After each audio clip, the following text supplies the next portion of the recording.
Good evening, and welcome to Scotland at 7 for this Thursday, the 5th of December. I'm Douglas MacKenzie, bringing you stories from Scotland and around the world, although tonight we have a definite focus on Scotland.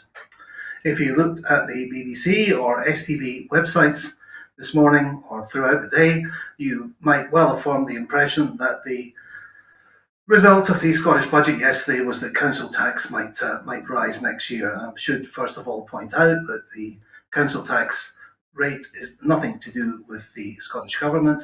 It's decided by local councils, but we will look at the budget for Scotland in more detail today, and to do that I'm delighted to be joined by Richard Thomson, one-time leader of Aberdeenshire Council, MP for Gordon from 2019 till the abolition of the seat in 2024, and hoping to stand as an MSP in the forthcoming Scottish election for Holyrood. So welcome, Richard. Nice to see you again. Good evening. Despite the focus on Scotland, we will start, as we always do, with our update from Ukraine on this day 1015 since the start of the full-scale Russian invasion. And today is also the 30th anniversary of the signing of the Budapest Memorandum, where, with regard to Ukraine, Russia committed, in exchange for Ukraine giving up nuclear weapons, to refrain from the threat or use of force against the signatories, and undertake that none of their weapons will ever be used against these countries, that was Ukraine, Belarus and Kazakhstan, except in accordance with the Charter of the United Nations. Russia has been illegally drafting residents of occupied Crimea since 2014. The report of the mission of the President of Ukraine in Crimea, published yesterday, stated that nearly 5,500 residents of Russian-occupied Crimea were mobilized into the Russian army this year, bringing the total number of drafted residents to nearly 50,000. The conscription of civilians from occupied territories is a war crime. Declassified documents from the meeting of the Supreme Defence Council of Romania, chaired by the President, Klaus Iohannis, revealed that the country became the target of, quote, aggressive hybrid Russian attacks during the presidential and parliamentary elections over the past 2 weekends. The second round of the presidential election will take place on Sunday between the pro-Putin candidate Călin Georgescu and his pro-European opponent Elena Lasconi. Georgescu vowed today he would prevent the transshipment of Ukrainian grain through Romania, according to local Romanian TV channel Digi24. As a result of arson attacks in Poland and beyond, attributed to Russia, Polish Foreign Minister Radosław Sikorski has closed the Russian consulate in Poznan. In a tit for tat, the Russian government has closed the Polish consulate in St. Petersburg and expelled 3 Polish diplomats. Sikorski also walked out of the OSCE meeting in Malta today ahead of Russian Foreign Minister Lavrov's speech, saying, Lavrov came to lie about the Russian invasion and Russian actions in Ukraine. I will not listen to these lies. Many others joined the exodus. Lavrov told the conference, we do not want to attack anyone at all. It is the United States who attacked us using the Ukrainian regime and is waging war against us. Richard, much of what happens in Ukraine will obviously depend on the incoming president in the United States, but there are so many things happening. Sikorski, they're talking about the arson attacks in Poland, the cyber attacks in Romania. There were 2 Bulgarians arrested in Romania today, supposedly in the pay of the Russians, about to attack infrastructure. There's possibly the plane crash in Lithuania. There's the plan to assassinate the head of Rheinmetall in Germany. There are so many things, and of course the anchor dragging across the cables in the Baltic Sea. There are so many of these hybrid attacks going on that I noticed last week Bruno Kahl, the head of the BND, the German Secret Service, was saying that the possibility is Article 5 will be triggered for NATO not by a full frontal attack on the battlefield, but by a combination of these hybrid attacks. How do you see the prospect of that? Well, the hybrid attacks are difficult to respond to because there's always an element of plausible deniability, and there's usually no shortage of useful idiots who happily scour Twitter looking or promulgate on Twitter an alternative narrative that makes them look like they're in the know. And then of course you've got the veritable army of bots just spewing out misinformation and disinformation as well, in the hope that they get the casual observer to become fatigued with it all and think, well, they're all the same and you can't really trust any politicians, and basically to undermine trust in liberal democracy more generally. So I think that whether you trigger Article 5 or not, NATO and all powers of goodwill, all countries of goodwill, should be alive to the possibilities that there is significant Russian interference going on, whether that's in terms of the information space or whether it's in terms of their digital space or their key infrastructure. So I think in order to deal with that, it's one thing declaring invoking Article 5. But the key thing is, and this is something that I think the UK has been letting itself down quite badly in recent years, in terms of, in recent decades, in fact, in comparison to many of our neighbours, particularly our Scandinavian neighbours, is when it comes to resilience. And that's not just the resilience of government, the resilience of infrastructure. It's about the resilience of individuals as well. Now, how many of us, if there was to be a serious interruption to the power grid or to food supplies, we know what happens when there's a talk of a few oil refineries shutting down because of strike action. There's panic buying at the shops. We saw that at the start of COVID. So we all need to be a lot more resilient as individuals. We need to be. I'm not saying stock up for World War III, but making sure that as far as possible we're prepared for whatever eventualities can come our way. Now, that's easier said than done for a lot of people who, struggle financially to put just the meals that are needed immediately on the table, let alone, providing for a week or two in advance. But I think, we always need to have a plan B in mind and a plan C as well in mind. And we need to be thinking more, our governments need to be thinking much more about how we can make our infrastructure more resilient. And we also have to think more about how we can look after ourselves.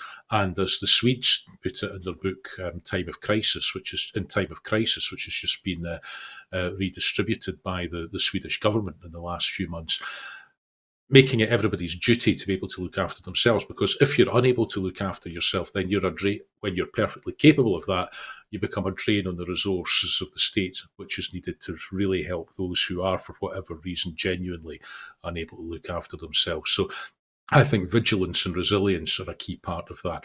But what really bothers me at the moment about Ukraine is, apart from the political instability that we're seeing in the US, the collapse of the governments in Germany and France, the weaknesses that we know in our own body politic here, is the weakness of the Ukrainian forces in terms of having to ration ammunition. Now, but the last 3 or 4 times I've been on talking about Ukraine in this programme, I've been talking about the real need to increase ammunition production, because simply by weight of numbers, by persistence and perseverance, the Russians are now beginning to carve out an advantage that they certainly do not deserve.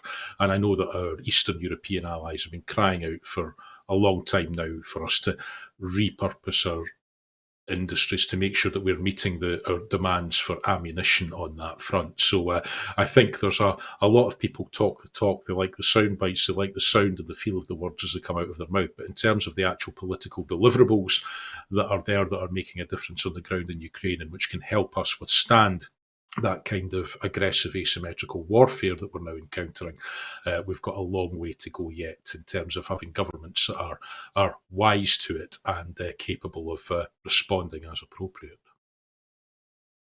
Yeah, and in terms of governments responding, we seem to be sleepwalking. I mean, the further west you get in Europe, the less attention is paid to Russian interference. We've seen the Russian interference in Moldova in the election, now in Romania, and probably with Georgia Dream in Georgia. Whereas here there was talk of Elon Musk giving £1 million to the Reform Party, and people said, "Well, that's awful." But that's really as far as it's gone. Do we need to be more resilient in that area as well?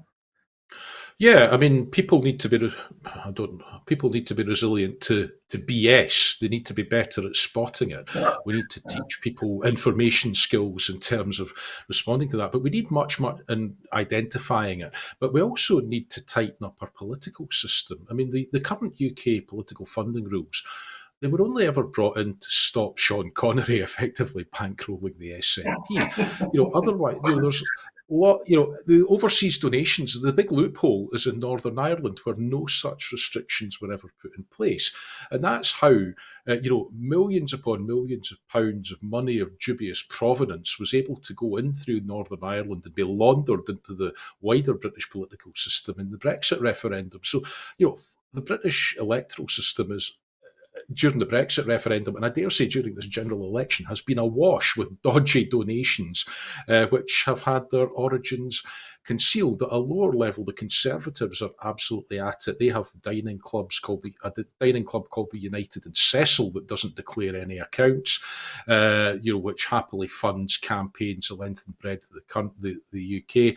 The Midlands Industrial Council is, a notorious example again of taking donations from businessmen in the Midlands of England, and who are then able to keep their identities from public scrutiny while ensuring the Conservatives have got enough money to stick, yet more of those infernal No to Indie Ref 2 leaflets through our doors, throughout the duration of a campaign. So we need to tighten up our ability to spot nonsense. We need to have, I think, much better regulation of the press, better recourse for people when they have been misrepresented and defamed. But I think you need to follow the money as well, and we need to have much tighter restrictions in terms of where money can come from, and in terms of the transparency about who's paying, because it's only when you can see who's paying the piper that you're able to see who's also calling the tune. And I think that goes beyond political parties as well.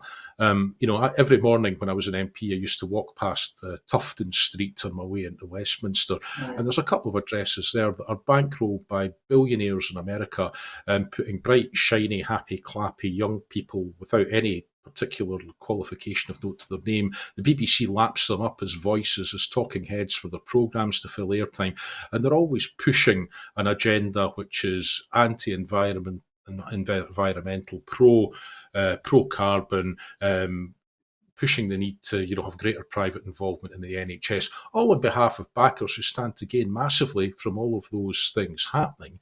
But yet we're never allowed to find out officially who they are. So I think that there's a whole information and activist space that is effectively the Wild West at the moment, that influences far more of our political discourse than is healthy. And I think it's high time that people had their eyes open to that, and governments put self-interest to one side and did their best to muck those stables out. Yeah, thank you. There's a lot to think about there. Turning our attention now to the Middle East and Gaza, Amnesty International today released a report entitled "You Feel Like You Are Subhuman: Israel's Genocide Against Palestinians in Gaza," concluding after months of research with witness interviews, examination of visual evidence, and statements made by senior Israeli government and military officials that Israel's war on Gaza meets the legal threshold for genocide.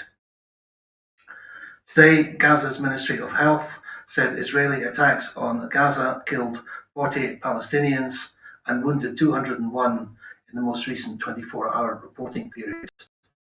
Israeli forces have again bombed the so-called safe zone in al-Mawasi, killing at least 21 people and wounding dozens more, according to Atif al-Hout, the director of the Nasser hospital in nearby Khan Yunis. Al Jazeera correspondents reported that women and children were incinerated in the attack. Videos released earlier today purported to show anti-Assad rebels in control of the airport in the Syrian city of Hama. Later reports from Reuters say they have now taken the whole city.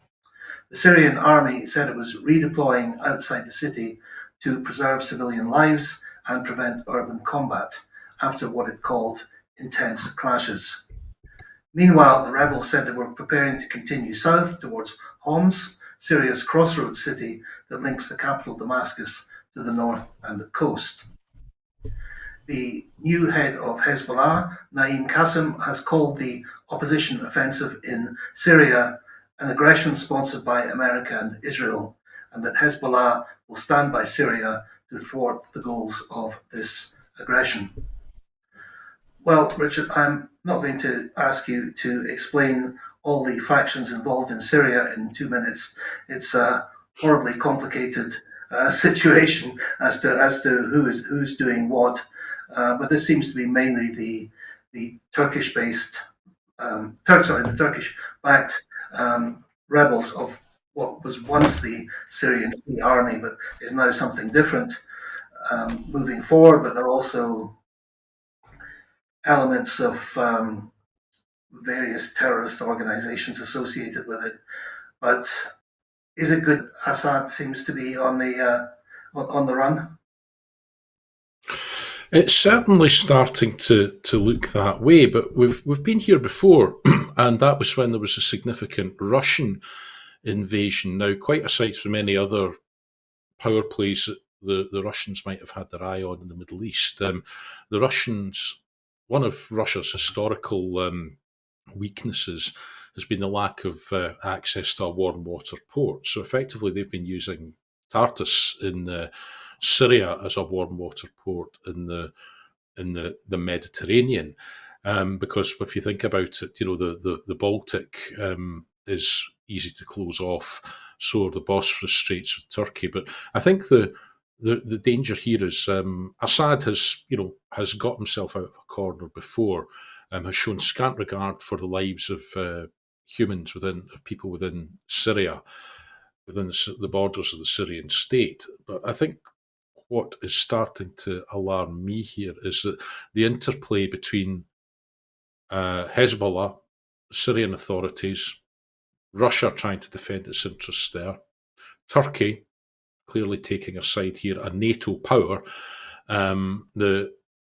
For all that Russia is advancing in Ukraine at the moment, we know how fragile that actually is. And then, of course, you've got Israel and its heinous attacks in Gaza and the operations that's been mounting in Lebanon. So there are a number of things intersecting there, and the temperature is rising in a way that I think we should all be very worried about, because obviously we have obligations as a NATO power to a fellow NATO power like Turkey.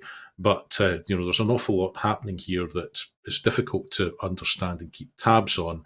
There are some people who have got very, very high stakes in preserving themselves in office, whether that's President Assad in Syria, whether that's Benjamin Netanyahu in Tel Aviv, whether that's Putin in Moscow.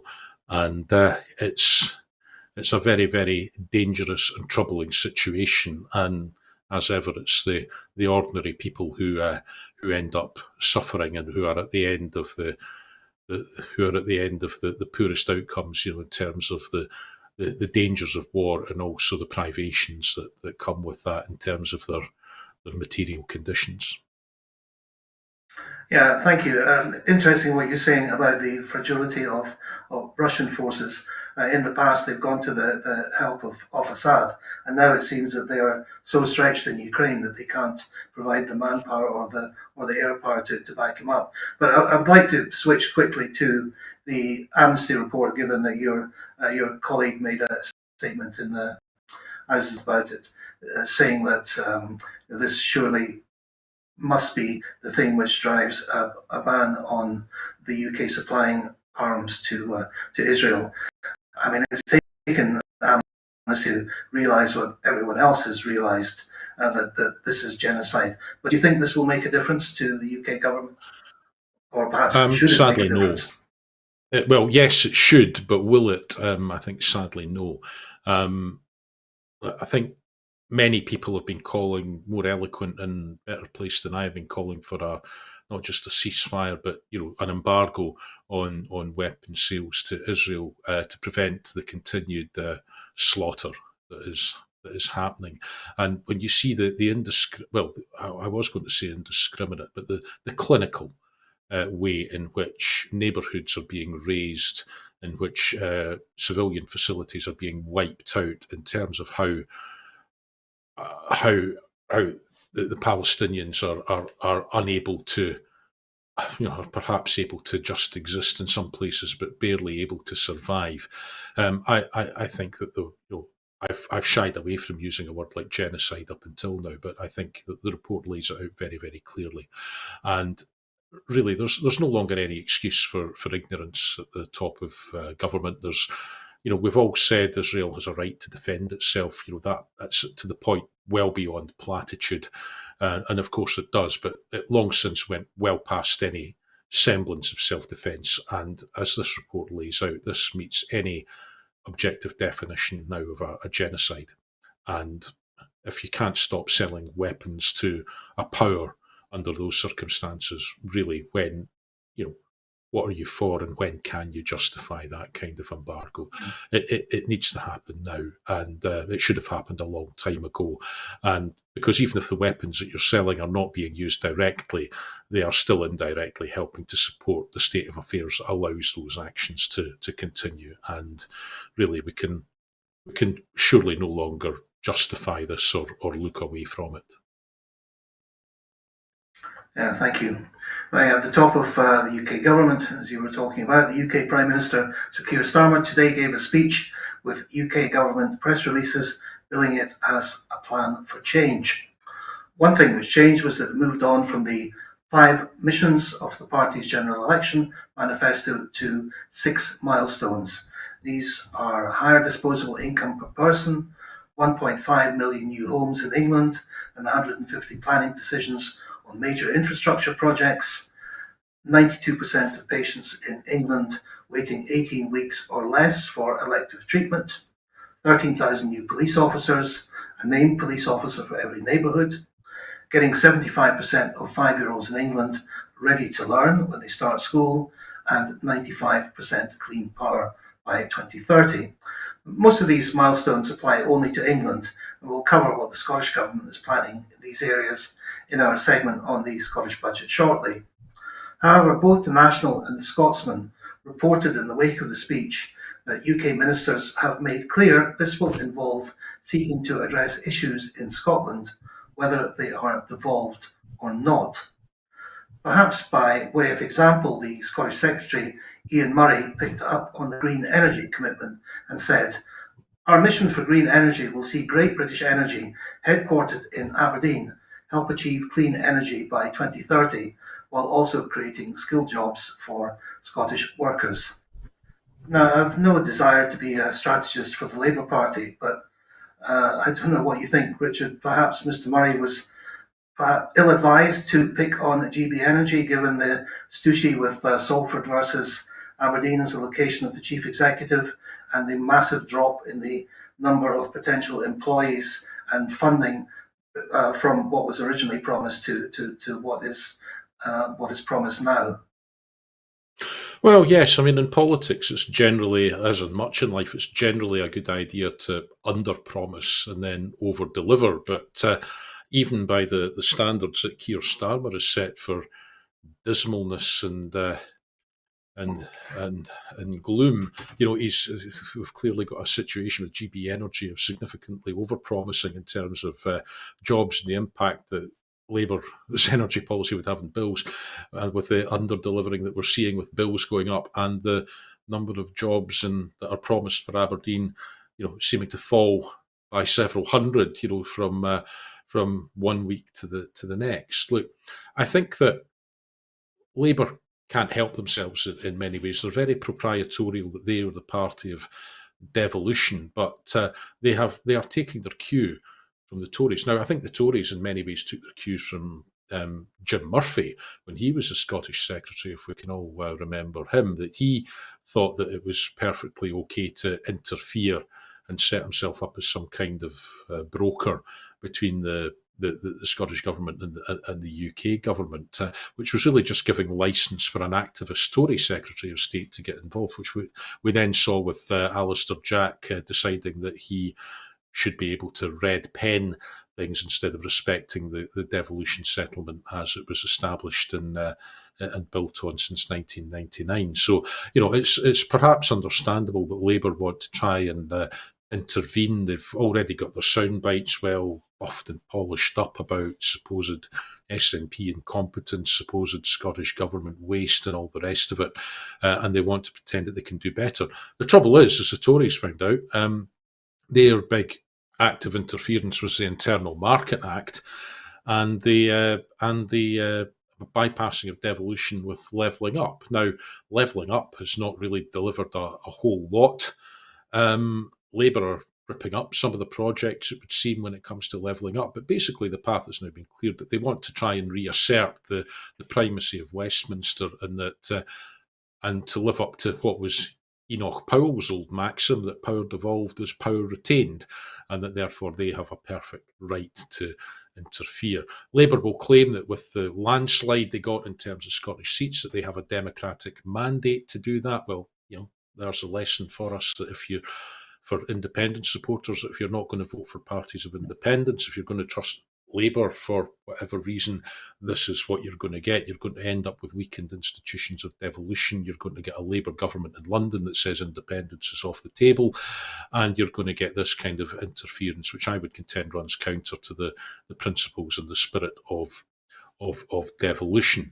But they feel that they are entitled. They certainly feel emboldened, and so that's what we're seeing some of just now, at least in rhetorical form. The problem for Labour, I think, well, there's many problems for Labour, but I think that the problem that we're seeing is that with this relaunch, this is what, if this is Labour now getting the clutch plates in alignment and getting into gear and moving on with rubber to the road, as they say, why is it taking them 5-6 months in order to get even to this point? And I think it just shows how Keir Starmer's government was effectively stalled on the start line. They haven't delivered the change. They haven't even begun to deliver the change that they were promising from the Tories. And to be honest, we're seeing they're paying the price for it. In Scotland, we can see that Labour have fallen back quite significantly in recent polls. There was an ITV Wales poll which showed Plaid Cymru had taken the lead in Wales, albeit narrowly. But today there was a poll dropped from the pollsters, Find Out Now, which actually showed Labour in third place across the UK, behind the Tories and Reform. And it's quite clear that Labour are losing votes hand over fist to Reform, to the Tories elsewhere. And we're getting a very, very fractured electorate that I think is very, very annoyed with the lack of delivery that they were promised. Starmer became Prime Minister without any huge enthusiasm, I think it's fair to say. But, what this does it undermines people's faith in politics when you have somebody who comes in promising this, that and the other, promising change, and then who's singularly failing to do it because people are impatient and they don't like being lied to.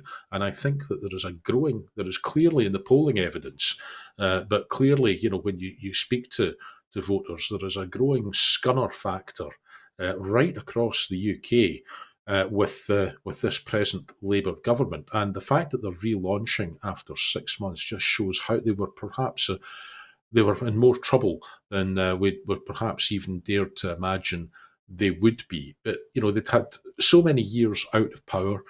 They had so many years to prepare plans for being in power. They should have been able to hit the ground running. Yes, we know that the inheritance that they had from the Tories was awful, but I think people can see right through the dishonesty. We'll maybe come on to that when we're talking about the Scottish budget later, but the sheer utter duplicity and dishonesty of Labour politicians who say they inherited a disastrous situation from the Tories, but that that they're going to have to take a long time to clear up. But that a Scottish government, which also has to deal with that disastrous legacy that was inflicted on them and left with the Tories, doesn't have the same latitude. So I think that the Labour are paying the price for over-promising, under-delivering, for their inflated rhetoric. And frankly, it's hard to have a great deal of sympathy for them in that. Some good points there. And yeah, as you say, with 14 years in opposition, you would have thought that they would have some sparkling plan for the famous first 100 days that journalists always look at. But let's look at what's happening in Scotland. And Shona Robeson, the Cabinet Secretary for Finance, yesterday presented the proposed Scottish budget under the headline, "A budget to grow Scotland's economy with new spending and tax measures to boost growth." The headline items of the budget are around the two-child limit and the heating allowances, the latter already announced, of course, and we'll come to those later to consider the political implications. But with Kate Forbes describing the economy as the beating heart of any nation where opportunity and national prosperity are the rewards for innovation and creativity, we'll start with the spending commitments in this area. And new spending commitments include the Scottish National Investment Bank receiving £200 million in 2025 to 2026 to provide financial support for Scottish businesses while generating private sector investment. Almost tripling capital investment in the offshore wind chain to £150 million in the coming year, advancing the Scottish Government's £500 million commitment to offshore wind. Enterprise agencies receiving more than £320 million to help attract businesses and support expansion. An enterprise package to boost ownership and develop clusters of high-tech companies receiving £15 million with at least £4 million to help women start and grow their businesses. And another approximately £100 million will be spent on expanding Scotland's digital infrastructure. So, Richard, you were SNP spokesman for business at Westminster. What is your take on these commitments? We have to couch this in terms that this is a proposed budget, and we'll get to the political bits that the Parliament has to vote for it. Well, yes, I was quite taken by the tone of some of the exchanges today at First Minister's questions, and particularly from the Liberal Democrat leader at Holyrood, Alex Cole-Hamilton, who was welcoming commitments to investing in healthcare infrastructure in the Highlands, but said that they didn't want promises, they wanted spades in the ground. And, you know, if I'd been John Swinney, I would have been tempted to say, well, we all want spades in the ground, but to get the spades in the ground, first of all, you need votes in the budget. So where do you sit, Alex? That's probably one of the reasons why I shouldn't be First Minister ever, if I ever got anybody in Holyrood. Diplomacy sometimes goes out of the window. But no, I thought it was a decent budget. There was a 3% uplift there in real terms for the education and skills budget. There's about 700 and nearly £800 million to build 8,000 new homes, record levels of spending for the NHS. I think I welcome focus as well on that it's not just about those inputs, it's also about how waiting lists and productivity and efficiency are the issues are addressed, because I don't think anyone wants to get to the stage where we are rationing healthcare, but it's quite clear that demand for healthcare services continues to grow and continues to grow at a rate that is out of step with the ability of any government to fund it. So there's going to be some, things cannot always forever stay as they are. The NHS will have to continue to innovate and to increase its productivity and to provide services in a way that are sustainable for people. I think a key part of that will be in terms of healthcare. It was good to see commitments there. I think that if we get our social care settings working as we should, then that everybody's attention is understandably focused on things like A&E waiting times, but that's usually a symptom. Yeah, if I can interrupt you for a moment. Hospital. We'll come Sure. specifically to the health things in a moment. But I just wondered what your view was in business. I mean, one thing which caught my eye, having run technological businesses in the past, was this idea of clusters. Because one thing that has just always been a problem with technical business in Scotland is, I mean, I've done the same in the United States, and you're in an area where you need a piece of kit, and you go two doors down the road, and there's somebody who can lend you it. And we've never had that in Scotland. So if these clusters really happen, I think that's potentially a huge step forward.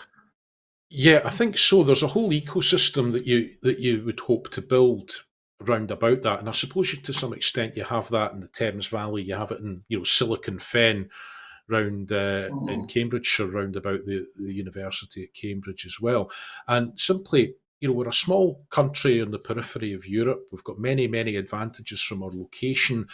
Uh, but in terms of creating a critical mass in certain industries, it's very difficult in certain industries. So creating that cluster, whether it's for the ability to pool knowledge, the ability to network, the ability to move between organisations, the ability to spin off each other, having that more collaborative mindset, and also things that can shrink the physical and digital distance, as well as making it easier to access the kind of funding that is needed. I think that we've been talking about this for a long time, but if we can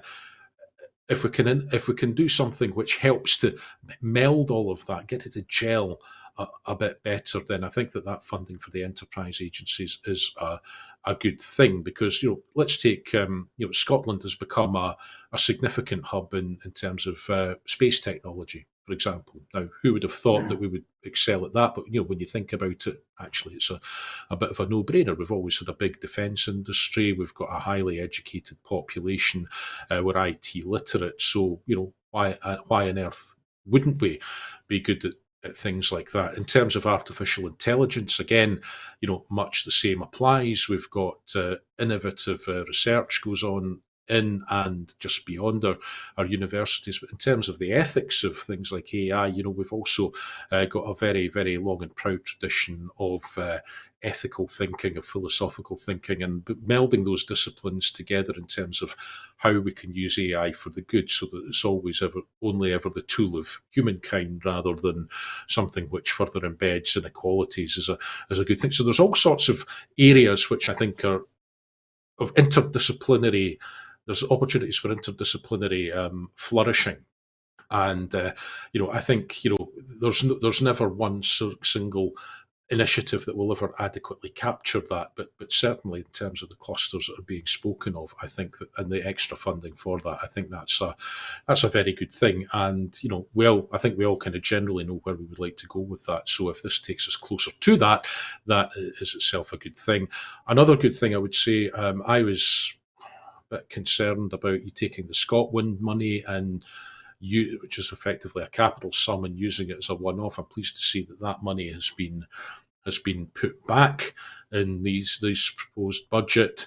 We don't sadly have a sovereign wealth fund, but from renewables we have the opportunity to start building from that, not just from the receipts in terms of the royalties and the licensing, but also in terms of the revenues that then come in from ongoing generation. So I would never want to see that being spent routinely on day-to-day expenditure to plug a hole, because you can only spend it the once, really, even though there will be some recurring revenues there. So seeing that replaced, I think, was a good thing. Seeing the plans and how capital expenditure, despite the pressures that we know on that, how that will be spent, that's good.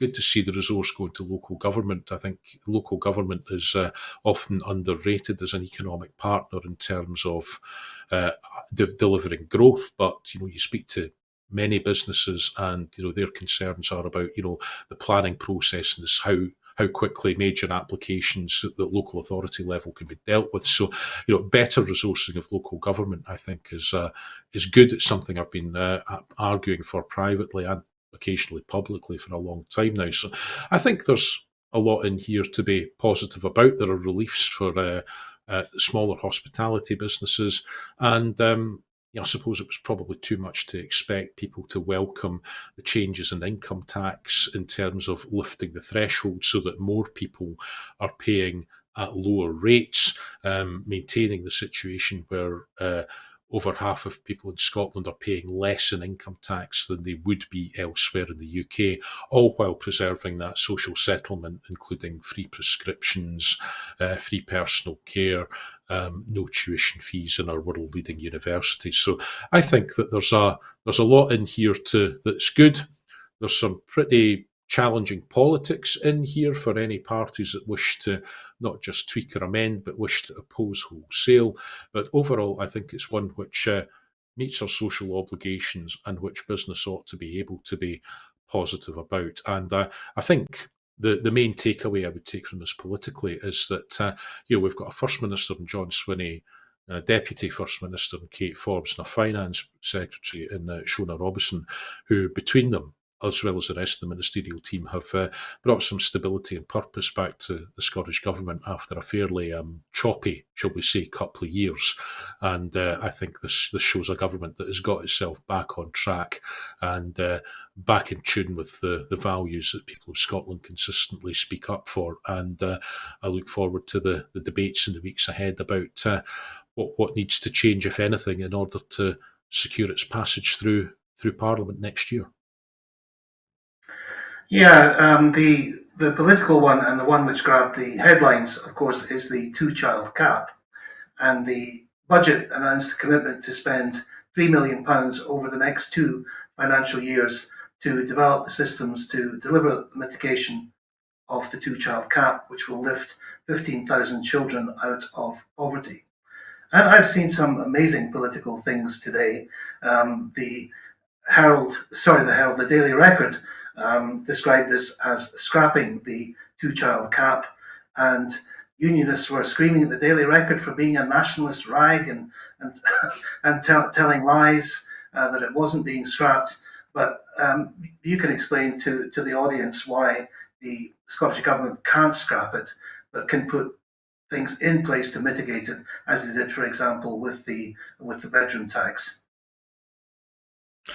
Yeah, I mean, it is a policy that is a UK government policy. The UK government is still responsible for the benefits that are like universal credit that are covered by the two-child cap. So, I haven't looked into this in any great depth, but I would imagine that the way the Scottish government could mitigate this is by the UK government will want to maintain the integrity of its policy, but the Scottish government would be looking at what people would have got had this two-child cap not been in place, and then looking to top up their benefits in order to ensure that they are no worse off as a result of that cap being in place. So effectively backfilling the amount that they would have been getting in UK government benefits had the two-child cap not been in place. That would seem to me to be the most simple and straightforward way to do it. But that, of course, would still require some cooperation from the UK government in terms of helping the Scottish government to understand who exactly is currently affected by that. So there need to be a sharing of data sets there. And as we know, government computer systems don't always talk to each other terribly effectively. And that's before you consider any political interference that UK Labour government ministers might be tempted to indulge in order to delay this from happening, because obviously it's not something that can happen right away. Otherwise, I'm sure the Scottish government would have sought to do it right away. But a realistic timescale is to do it in the early part of 2026. And I think that what we need to be vigilant of is the UK Labour government dragging its feet so that they can send Anna Sarwar out suitably pre-programmed and hardwired to say, you promised to get rid of this and you haven't. This is just another example of blah, blah, blah. You can write the rest of the script yourself, I think. We can all see that coming. But it's quite clear that the Scottish Government waiting to see, hopefully a Labour government would mitigate against that.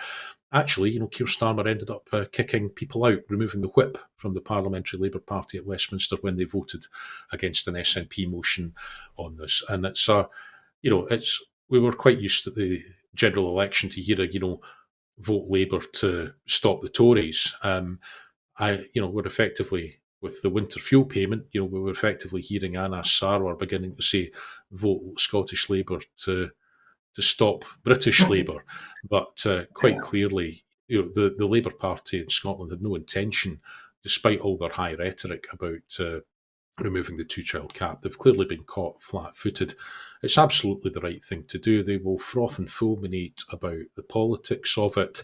Well, it's people's lives that are being affected, and they're continuing to be affected by the fact that Labour have chosen to carry on with this most evil, and I use the word advisedly, of conservative UK conservative policies. So I hope there is cooperation. I hope there is cooperation, collaboration in good faith.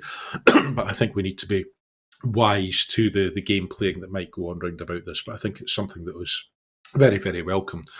And it shows the difference in ethos and outlook that there is between a Scottish government, which has a genuine commitment to eradicating child poverty, and a Labour government which has so far only really paid lip service to that, and which has just reset itself barely 6 months into office. Yeah, you're talking about Anas Sarwar there. It's going to be pretty difficult for him and his colleagues to vote against this, surely, in the Scottish Parliament, or to set the face. I appreciate what you say about, well, the UK government could interfere down the line, but it puts Scottish Labour in quite a bind, doesn't it? I think it does, because it's one thing to say, as Sarwar has tried to do, that Starmer needs to be more optimistic, there needs to be more sunshine in his messaging. But he's effectively caught between loyalty to Starmer and doing what's right by the Scottish people. And then he's wobbling around the top of this, trying to pretend that he is the leader of Scottish Labour, while his Westminster MP colleagues are clearly don't pay the slightest attention to what Sarwar says about anything. He is the literal definition in that regard of a political branch manager. He has no control over the Scottish Labour MPs whatsoever. And so that, I think, is increasingly going to be his difficulty. I think increasingly that is what people in Scotland are going to see.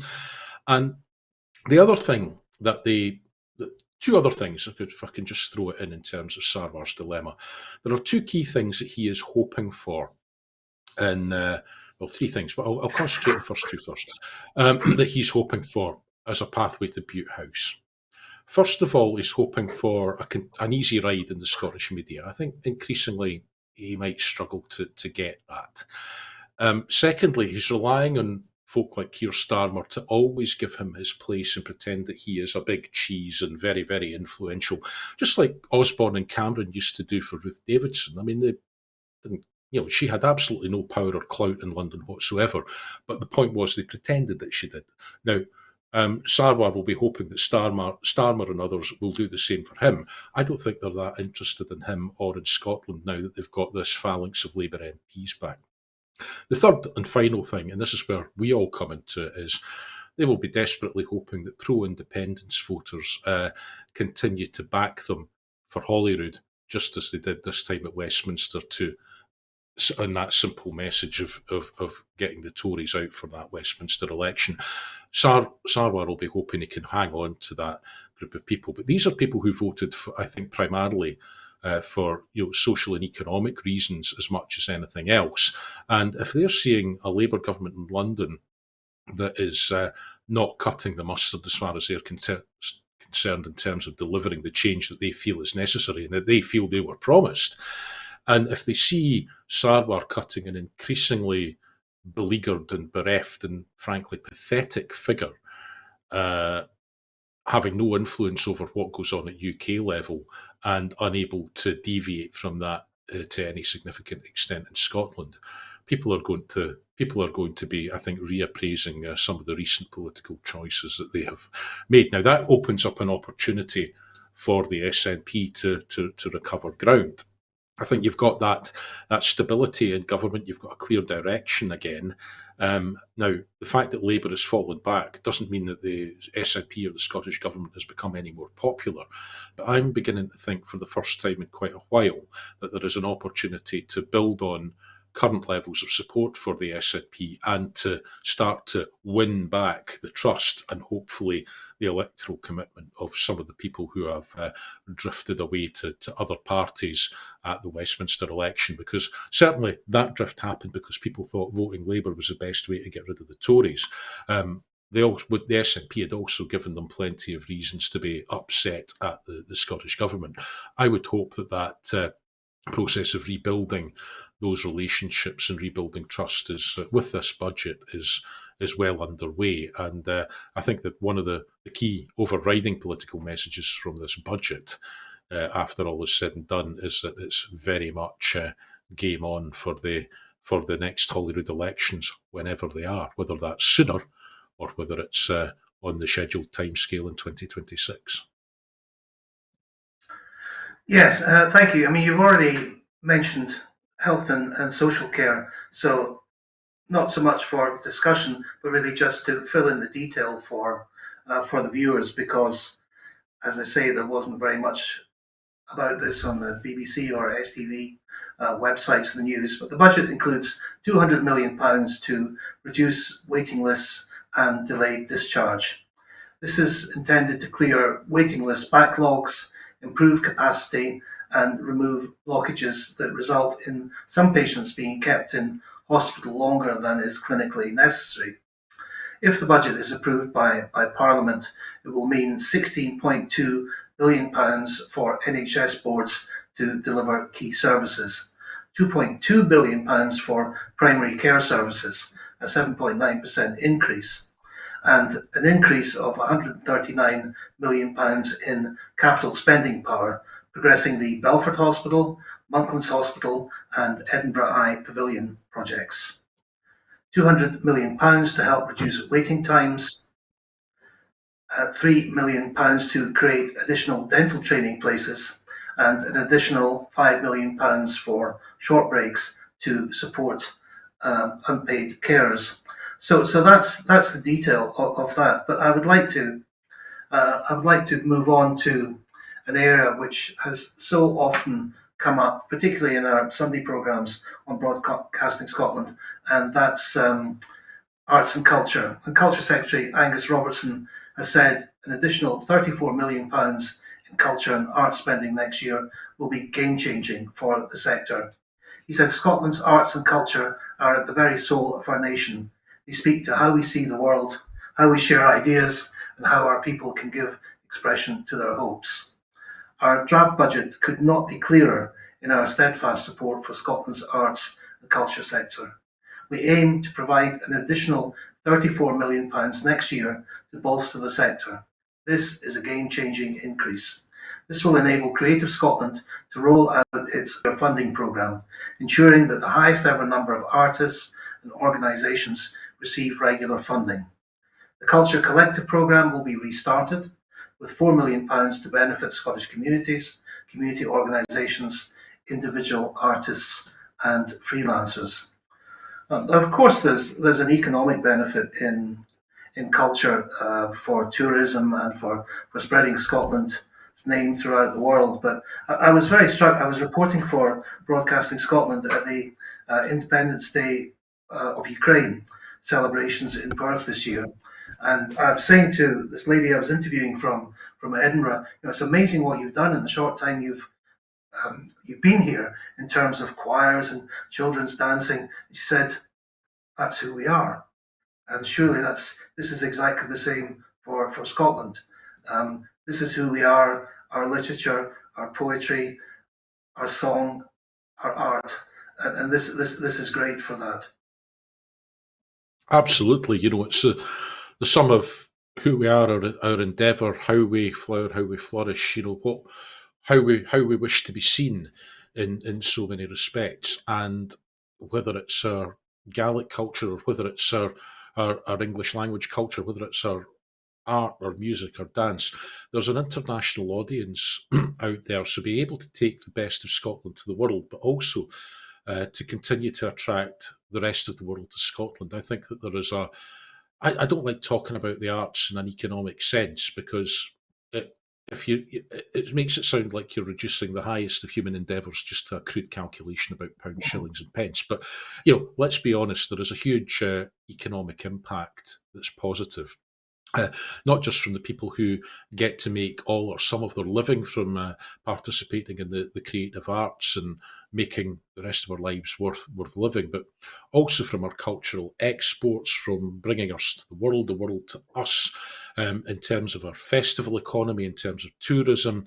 There's just so much that comes economically from it. But the biggest benefit is, as you put it, and as Angus clearly put it in his welcoming of this funding, it's about who we are and about our expression and what it is to be human, basically. What it is that makes us celebrate our life and the human condition, if that's not too, airy-fairy for some. So, I think it's hugely important that we are resourcing our cultural sector well. We're still not a patch on how they do that in the Irish Republic, a country that hasn't always understood the importance of the soft power of culture and the impact that has and the political benefits it brings them, as well as the economic benefit and how they're seen in the world, that soft power. And Scotland can be a soft power superpower as well. And I think in many respects we are, but this funding is important. I think the key element in this is that this will allow for more multi-year settlements, because too many artists and creative endeavours are kind of existing hand to mouth from one year to the next, from one grant to the other. So being able to give a bit more security around about funding ongoing, I think is hugely important, and it will allow our arts sector to flower and to flourish, and hopefully to continue to tell and develop Scotland's story, not just from the past, but to tell and develop it into the future in a way that engages all of us who make our lives in Scotland, which tells all the stories in its multifaceted nature of modern Scotland, and which also helps us take our story to the world and enhance our standing globally. So I very much welcome that, and I look forward to seeing the benefits that arise from that. Yeah, thank you. One last story, and I apologise for leaving this to last because it's an area which is always left to last, and that's thousands of veterans and their families will be able to access vital support as a result of this year's Scottish Veterans Fund. Around £460,000 will help fund a range of projects being run by 14 charities across Scotland, providing support for veterans to deal with mental and physical health challenges, as well as their finances and employment. The Scottish Veterans Fund has provided £2.8 million towards almost 220 projects aimed at supporting ex-service personnel and their families since the Scottish Government established it in 2008. We don't have time this evening to discuss it, maybe something that we come back to, but it's not just PTSD and mental strain. I know from my own family, veterans leaving the services, very difficult to make that transition into civilian life. There's one lad I was talking to a few weeks ago was saying, there's many opportunities as a sniper when you reach civilian life. So anything which can help in that area is welcomed. But that's all we have time for tonight. And before I go, I just want to remind you that at Broadcasting Scotland, we depend on the generosity of our supporters. To everyone who has donated and to everyone who has signed up to make a regular monthly payment, thank you very much. We set a target in April, hoping to reach 36,000 by the end of the year. It's December and we've raised 18,500. However, to pay our bills and survive, we need to raise 12,000 now to get us back on target. We face costs of over £4,000 every month, but only receive donations around £2,500. We urgently need more regular subscribers, but we need to clear our debts as well. We are still at crisis point and really need your donations right now to be able to pay and survive. Our programmes will always be free to view. However, if you can afford £5 a month, please consider becoming a Broadcasting Scotland supporter and please donate whatever you can afford. Well, thank you very much to my guest tonight, Richard Thomson, for some very interesting insights. And thank you to you at home for watching. Please join us again at the same time tomorrow and over the weekend when we have the full Scottish at 12 o'clock on Sunday. Goodbye, good night, and thank you for watching.